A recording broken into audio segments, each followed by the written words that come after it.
good? More or less. What do you know about this wreck? Just rumors. It was insane. It was like traveling through time.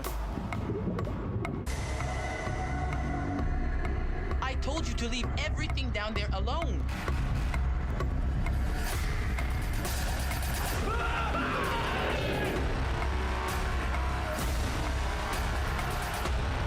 What are you doing?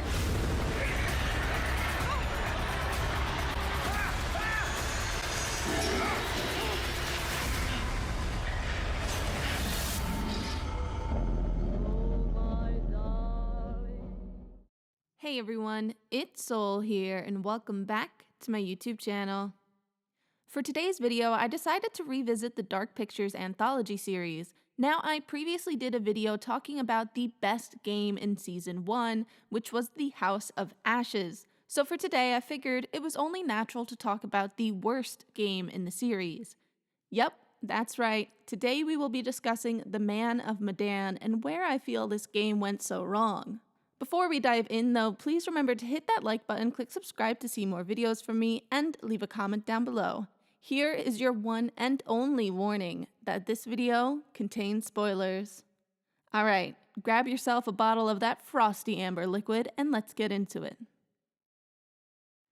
For those that may not know, the Dark Pictures Anthology is a collection of standalone horror games created by Supermassive Games. It is considered by many, although it's not formally, but it's considered by fans as a form of sequel to the successful horror game Until Dawn. The Dark Pictures Anthologies keeps the idea of the butterfly effect strong in all four of their games, which leads to unique experiences and outcomes for players. Because of the different possible endings, it always adds to the fun of watching other people play the game. Now, as I stated in my House of Ashes video, I am a big fan of watching people play video games. And at the time of this game's release, I was on top of all of the playthroughs that were coming out. Now, Man of Medan is the first game in Season 1, and I have to admit that this game being the first one, it certainly adds a lot of pressure to its release because many people are comparing it directly to Until Dawn. But despite my willingness to forgive some of their shortcomings due to the pressure and the comparisons to Until Dawn, which is a game almost triple the length of Man of Medan, the game still falls short for many reasons. But before I discuss all of the bad that's in this game, there are some things that I found to be impressive. The most notable thing has to be the motion capture. Every time one of these games comes out, the motion capture is always improving, and while it is still not perfect, and quite frankly, I don't think any game will ever be able to be perfect in that sense, but with each game, it certainly gets better and better, and I think the best thing when this game was released was the detail in the characters' faces. It was a huge improvement compared to Until Dawn, and the motion capture to this day is still very impressive. Now the next thing that I want to point out is that the writers were basing this game on a real-life ship. Well, maybe not exactly real.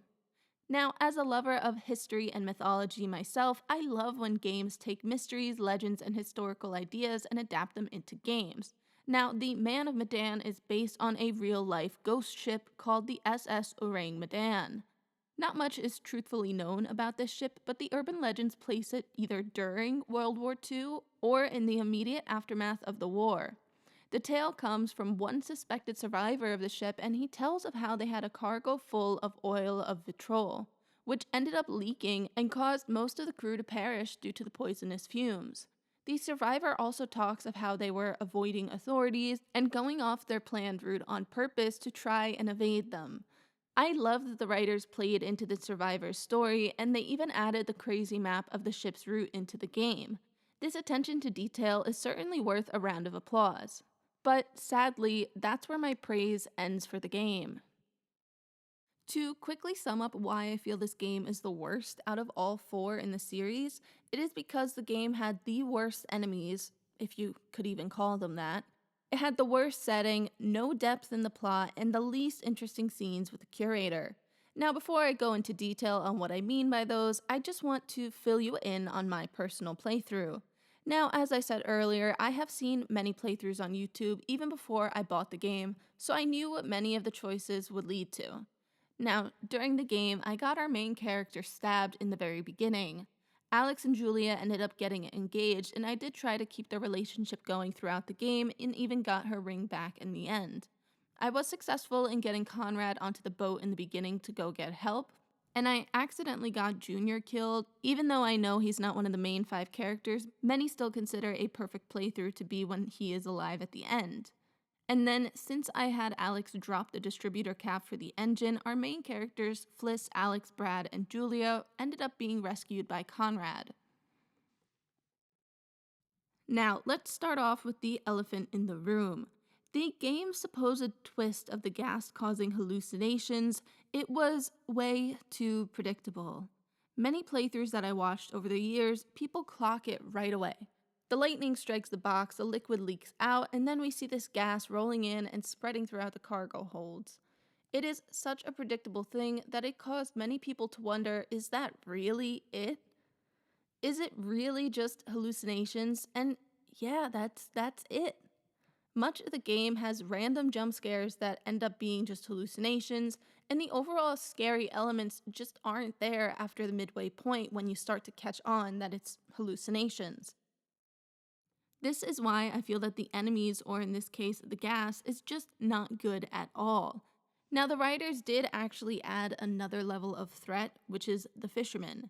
And I think that the most tense part in the game is probably when they are on board the Duke of Milan in the middle of the night. And while that section of gameplay is really, really good, it's disappointing that it's in the beginning of the game.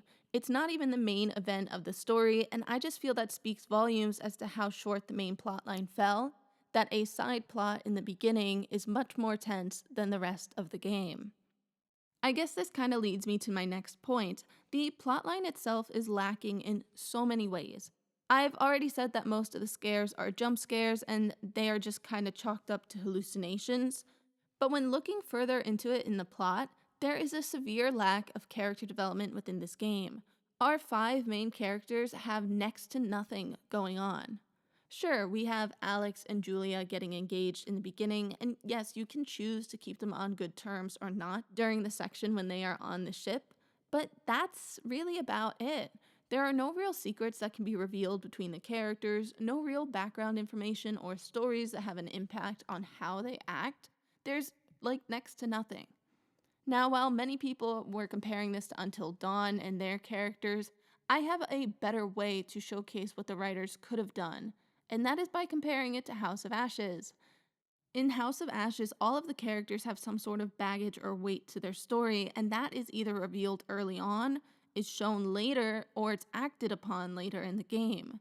The most popular character development has got to be Jason, as his development from being a complete and utter ass to having guilt and showing remorse was a huge development and accomplishment for the writers. Another major development is Rachel and Eric's relationship. Unlike Alex and Julia's relationship, Rachel and Eric's is very complex. If you keep them separate, that impacts how the two interact in the end of the game, but if you try to get them together, their traumatic past is revealed. I could go on and discuss every character, but I think I've made my point. These 2 games have the same basic outline. 5 characters, keep them alive, try to find the best outcome out of the multitude of endings. And House of Ashes surpasses Man of Medan by immense measures. The lack of detail and background in the characters of Man of Medan, it makes it really difficult to be invested in the game because people just simply won't care about them because there's nothing else going on with their character. Now, the one thing that I did find a little conflicting in the plot is that I want to like the story of the sailors' days in 1947 leading up to all of their deaths.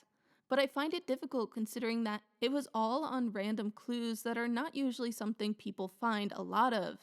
I personally never pieced together the full story of what happened in 1947, and it wasn't until I was doing some research on the game that I came across Gaming Harry's video, Man of Medan: The Story Explained. If you haven't seen it, go check it out and tell them that Soul sent you over there because they do a great job breaking down so many games. But in their video, they went on to discuss the detailed events of what happened to all of the sailors, and they all slowly went crazy from the poisonous gas. When hearing the story, I was actually shocked as to how detailed that history was, because in many of the playthroughs that I've watched, and even in my own, I never got anywhere near finding all those clues to piece the story together. And I feel very torn because it's easy to see that the writers put in a lot of work and thought through all of these unnamed characters that appear as just skeletons on the ship. And I wish that there was a way it could have been incorporated more in the game, and not just thrown and scattered throughout the ship as little extras here and there. The plot as a whole was deeply missing something extra, and perhaps the events of 1947 could have been that, if only it was done differently. Now, the next thing that I personally feel negatively impacted this game is the setting.